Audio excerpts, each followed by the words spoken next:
Assalamualaikum warahmatullahi wabarakatuh. Salam bahagia sahabat Sabila tercinta. Jejak sepatu di karpet, sebuah kisah nyata. Ada seorang ibu rumah tangga yang memiliki 4 anak laki-laki. Urusan belanja, cucian, makan, kebersihan, dan kerapian rumah dapat ditanganinya dengan baik. Rumah tampak selalu rapi, bersih, dan teratur. Dan suami serta anak-anaknya sangat menghargai pengabdiannya itu. Cuma ada satu masalah. Ibu yang pembersih ini sangat tidak suka kalau karpet di rumahnya kotor. Dia bisa meledak dan marah berkepanjangan hanya gara-gara melihat jejak sepatu di atas karpet. Dan suasana tidak enak akan berlangsung seharian. Padahal, dengan 4 anak laki-laki di rumah, hal ini mudah sekali terjadi dan menyiksanya. Atas saran keluarganya, ia pergi menemui seorang psikolog bernama Virginia Satir dan menceritakan masalahnya. Setelah mendengarkan cerita sang ibu dengan penuh perhatian, Virginia Satir tersenyum dan berkata kepada sang ibu, "Ibu, harap tutup mata ibu dan bayangkan apa yang akan saya katakan."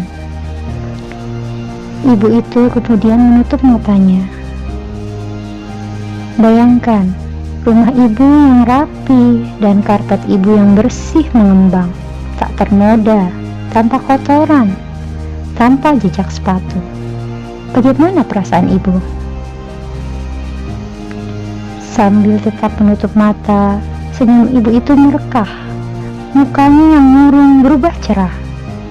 Ia tampak senang dengan bayangan yang dilihatnya. Virginia Satir melanjutkan, "Itu artinya tidak ada seorang pun di rumah ibu. Tak ada suami, tak ada anak-anak. Tak terdengar gurau canda dan tawa ceria mereka. Rumah ibu sepi dan kosong, tanpa orang-orang yang ibu kasihi." Seketika muka ibu itu berubah keruh. Senyumnya langsung hilang, nafasnya mengandung isak. Perasaannya terguncang, pikirannya langsung cemas membayangkan apa yang tengah terjadi pada suami dan anak-anaknya. Sekarang, lihat kembali karpet itu. Ibu melihat jejak sepatu dan kotoran di sana. Artinya, suami dan anak-anak ibu ada di rumah.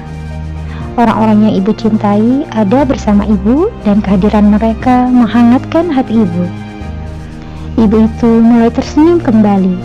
Ia merasa nyaman dengan visualisasi tersebut. Sekarang, bukalah mata ibu.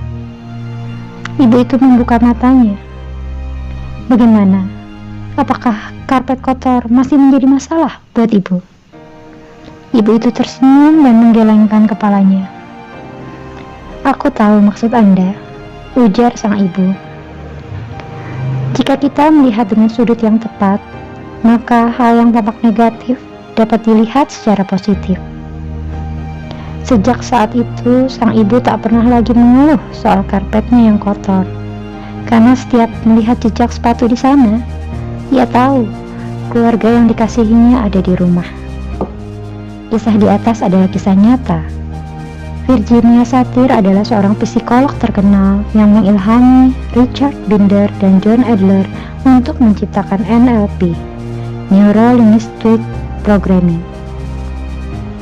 Teknik yang dipakainya di atas disebut reframing, yaitu bagaimana kita membingkai ulang sudut pandang kita, sehingga sesuatu yang tadinya negatif dapat menjadi positif. Salah satu caranya dengan mengubah sudut pandangnya. Terlampir beberapa contoh pengubahan sudut pandang. Saya bersyukur. 1. Untuk istri yang mengatakan, "Malam ini kita hanya makan mie instan." Karena itu artinya ia bersamaku, bukan dengan orang lain. 2. Untuk suami yang hanya duduk malas di sofa menonton TV. Karena itu artinya ia berada di rumah dan bukan di bar, kafe. 3. Untuk anak-anak yang ribut mengeluh tentang banyak hal, karena itu artinya mereka di rumah dan tidak jadi anak jalanan. 4. Untuk tagihan pajak yang cukup besar, karena itu artinya saya bekerja dan digaji tinggi. 5.